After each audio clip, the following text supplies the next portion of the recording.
Somebody has to be out there. Somebody has to be willing to go through it. I was just an insecure, scared kid. And the only way I could find myself was through putting myself through the worst thing possible. There's no one that wishes for peace more than people that have been to war. Somebody has to be willing to sacrifice. The mentality of a warrior is very different than normal mentality. You must be that person on that door, get ready to open it, thinking to yourself, if I die, so be it. Because when the war drums sound, it's my friends that are going to put their lives on the line. Looking at the guys to my left and to my right, realizing that we're here together, man. I have to be strong for them. They got to be strong for me. We honor the servicemen and women who put it on the line, who've given their all. And if they make it home and they have the ability to put their arms around their loved ones, job well done. When you sign up on that dotted line to be a SEAL, your mentality changes. I may not live. You gotta accept that. Will to fight is the will to kill and it's the will to die. And those are some pretty big wills that we need to have. Without these people who serve, without these people that give it their all, how can we do what we do? Somebody got to do the job. Get out there and live. Strive to be better. Because the life you've got, which I just said was a gift, it is a gift. So live it. Thank you for your service. Thank you for putting it on the line. For each day that you go out to do a job that maybe others will never understand, never have the ability to do, or even be able to give the time that you give. For every man and woman that serves, you should always be honored and respected. From far and near, you do something that is so great and so special to so many. And sometimes what you do doesn't be recognized enough. There should never just be a special day to honor those that serve. Every day should be a special day. For you are a special individual. For you give so much and yet only receive so little. This is the time that you must be recognized for the greatest sacrifices that you have given. You must be recognized for your losses, for your struggles, for the things that you have to endure that others will never see. Today you will be honored, but not just this day, but every day. For the men and women who serve, for the men and women who give it all, for the men and women that put it on the line, and yet not have the tribute that is deserved to them. Many people in this world will never understand the pain and the sacrifices that you have given. The fight always be in you. But this is the time and the moment right now that you must be recognized, that you must understand that you are appreciated.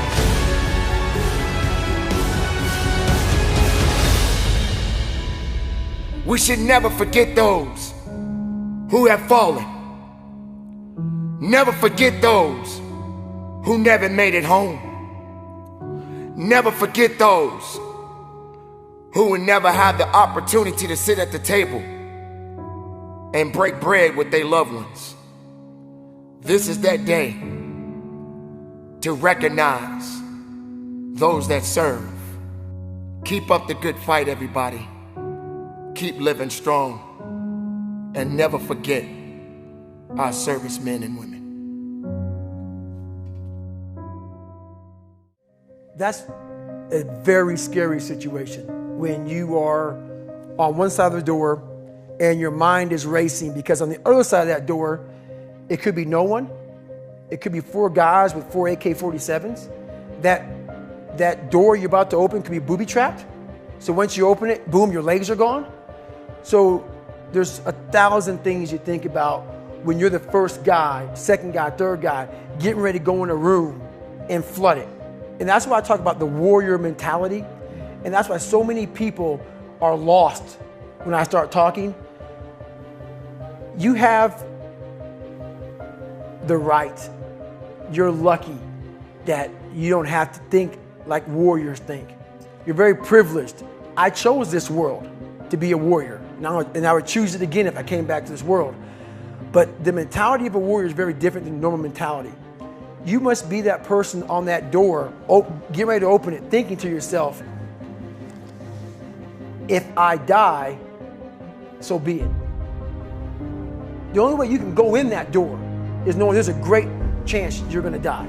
Like being a SEAL, you train with live ammo. You jump out of an airplane, everything you do, you could die. So to be a warrior, why people don't understand me, I'm glad you don't understand me. Merry Christmas, good on you. Because being a warrior takes a whole different mindset. A whole different mindset to know that there's a great chance I may not be in the military. Like I was in for 21 years. I'm lucky. I'm very lucky that I'm alive, able to talk to you, able to still run. But when you sign up on that dotted line to be like a SEAL, your mentality changes. I may not live. You gotta accept that. And that's the mentality you have. And that's what makes you a warrior. If you're scared to die, you're a bad warrior. I'm also looking at the guys to my left and to my right, realizing that we're here together, man. And I have to be strong for them. And they gotta be strong for me.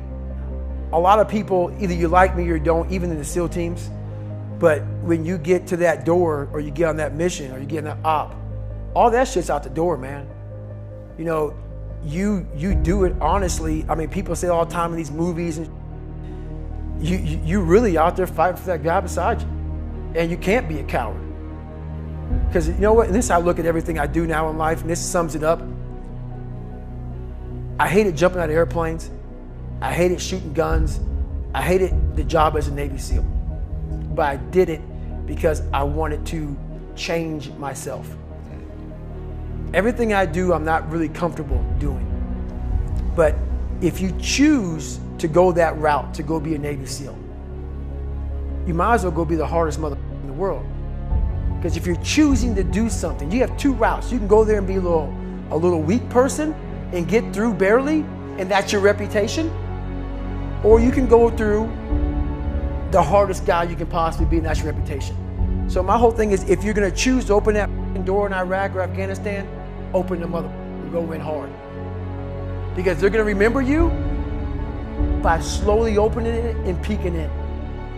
So if you're gonna open it, and you made the mind to open it, don't crack it open. Open the door, go in. That's with life. If you're choosing to do something, attack it. Because they're gonna remember you as not attacking it. So I want to be remembered. You can hate me, but there's one thing you can't say about me. I didn't attack it. So that's the mentality you have. If you're gonna do something, you might as well attack it, because you can do it anyway. Right. This goes out to the firefighters who goes through a burning building to help those that can't help themselves. This goes out to the policeman or the policewoman who serves and protect those who don't have the ability to protect themselves. This goes out to all of those men and women who serve, both far and near, on the front lines. This goes out to our military men and women who give it all. This goes out to those that never made it home. This goes out to the families that will never see their loved ones again. We must never forget those who put it on the line.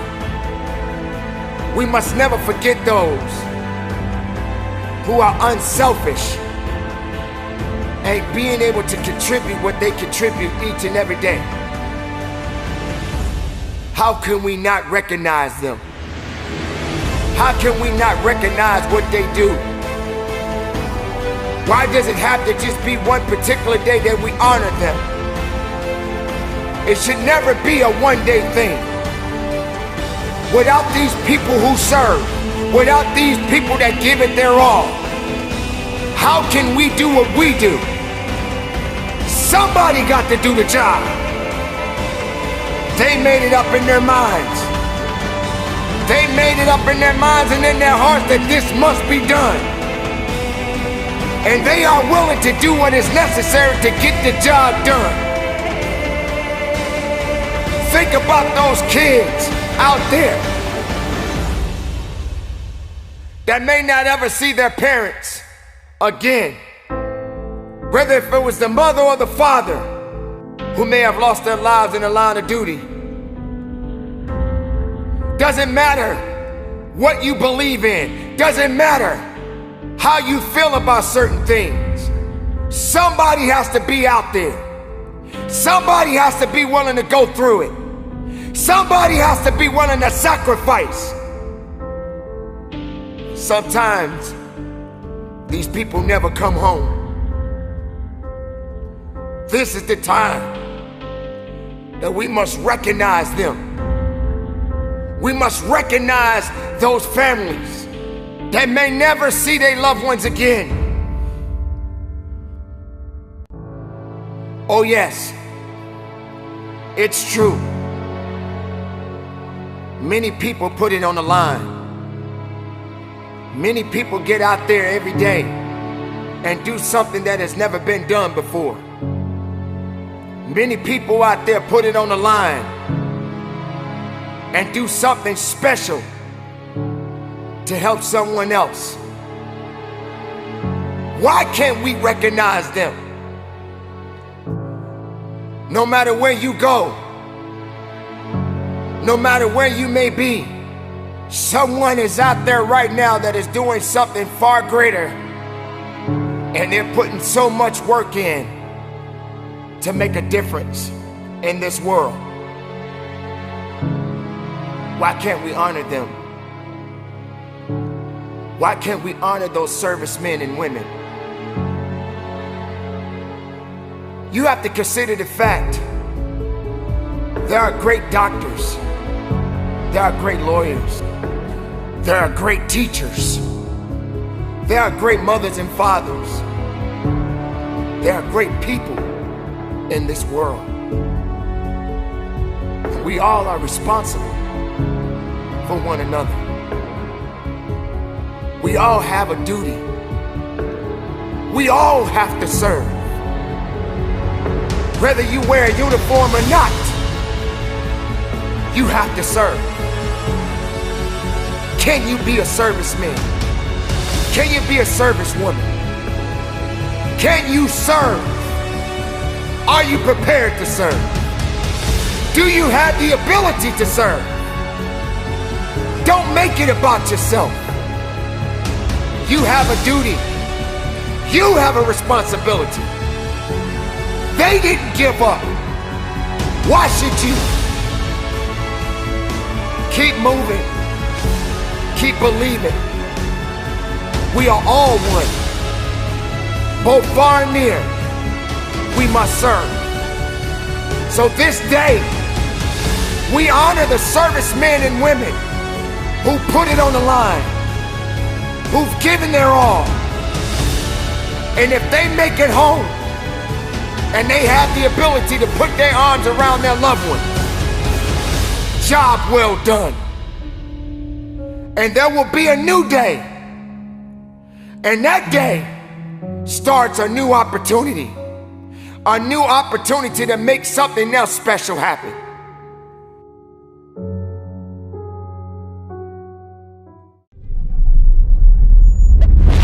You feel like your life is going to last a long time. And if I was to talk to my 26-year-old self, I would tell that kid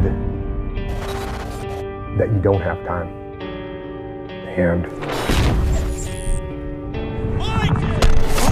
you don't know when it's going to end.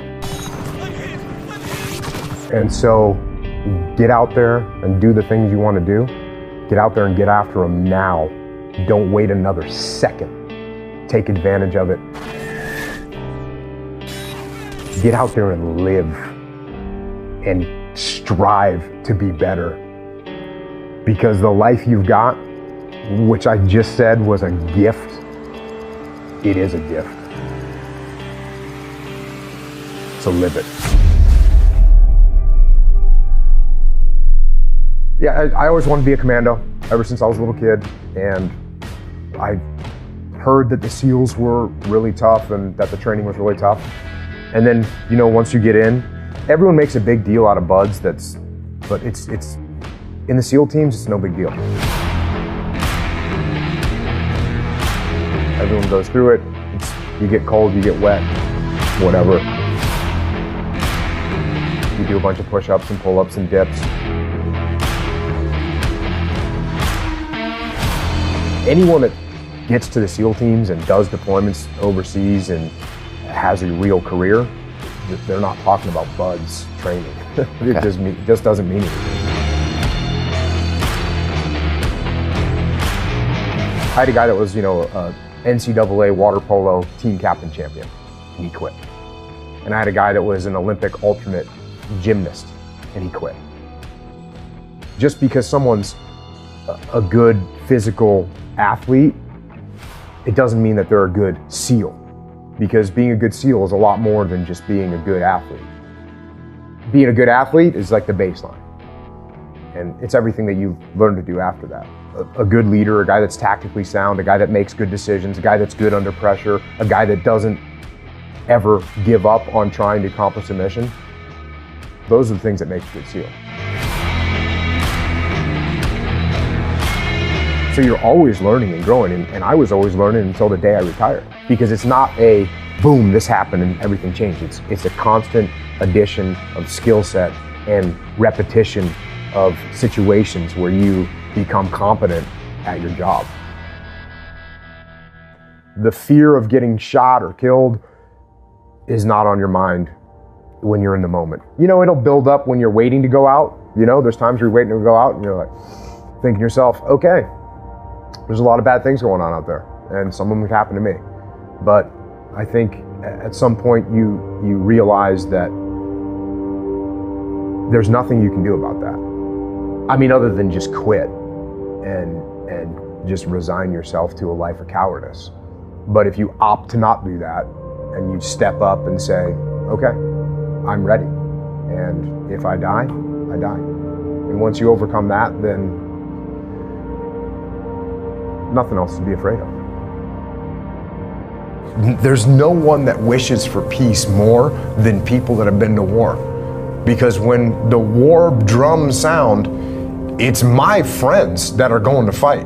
That's who's going to fight. It's my friends that are going to put their lives on the line. So when the war drums sound, the people that have been to war are the ones that actually say, let's think about this first.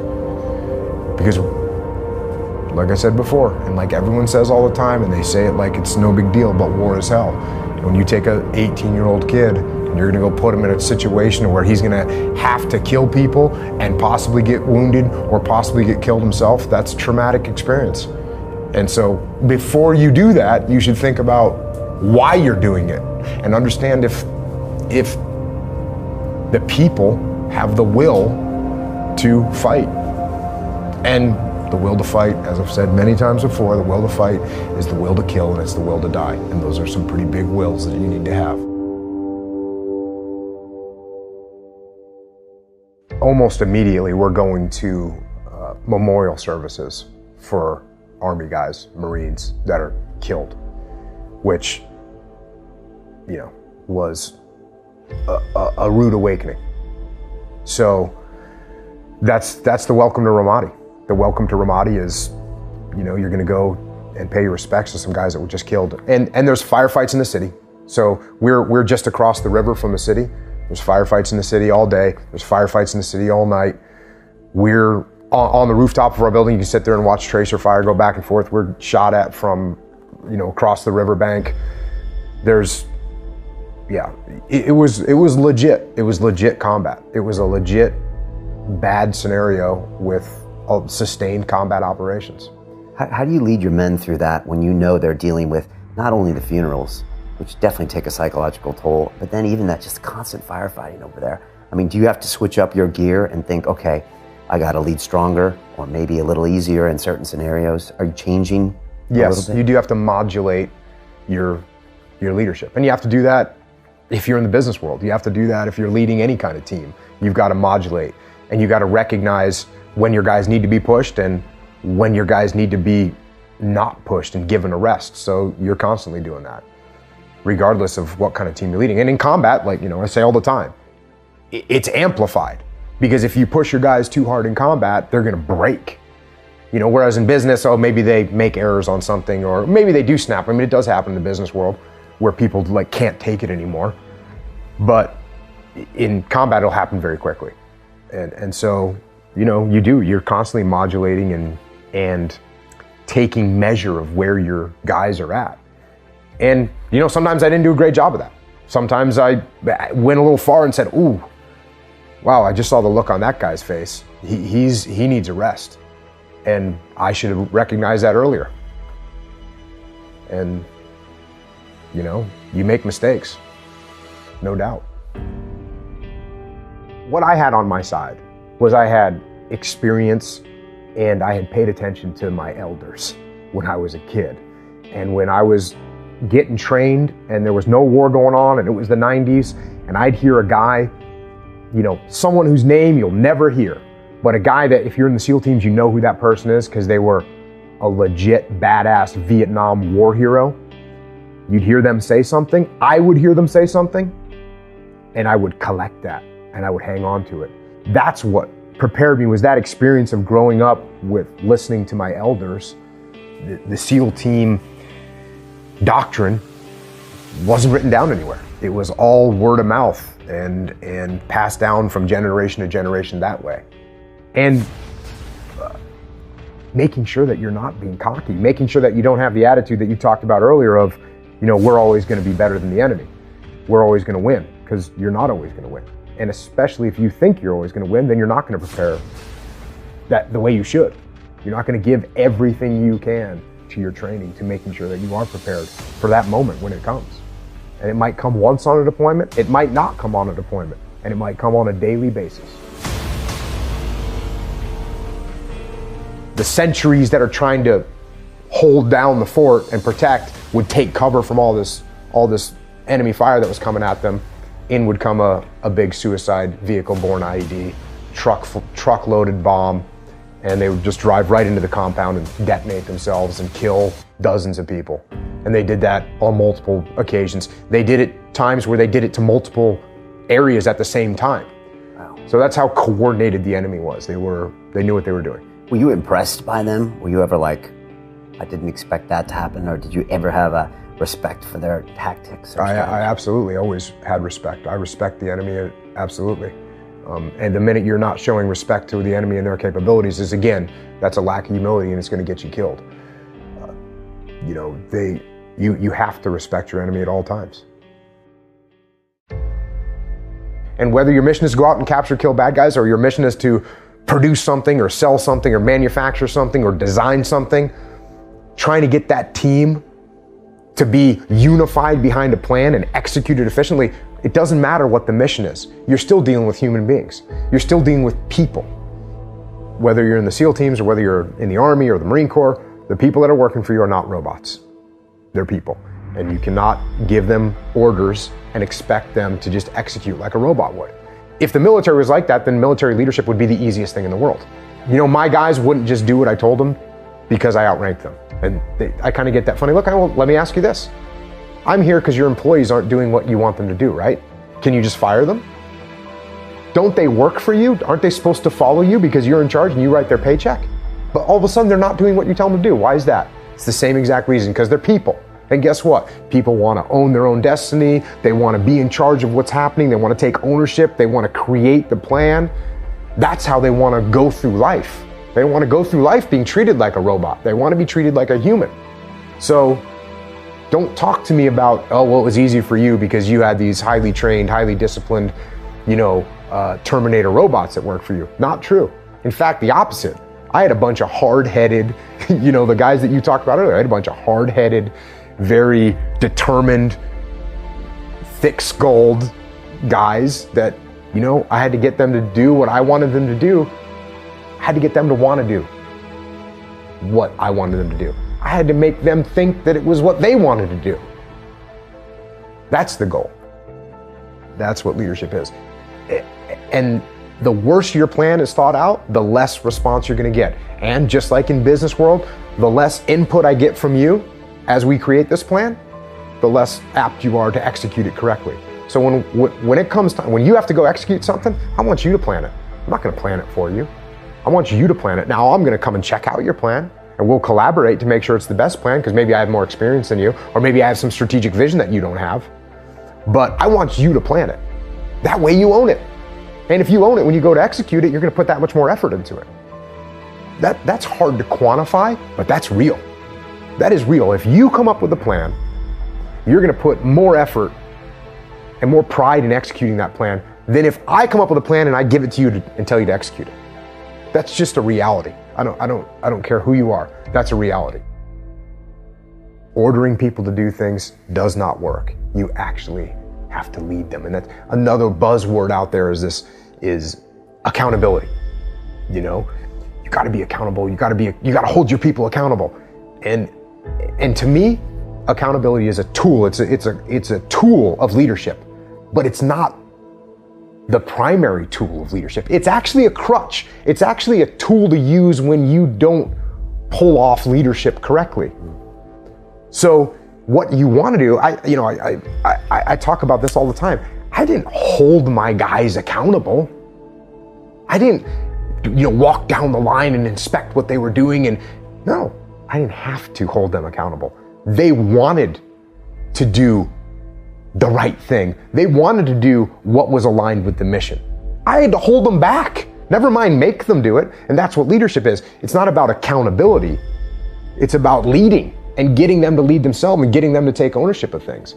That's when you've succeeded as a leader, when you're just about out of a job. When you're sitting back and you don't have to do anything because your frontline troops and your subordinate leadership is making things happen with almost no effort from you. And the only time you have to step in is when something's going sideways or you see something getting off track, you got to step back in there.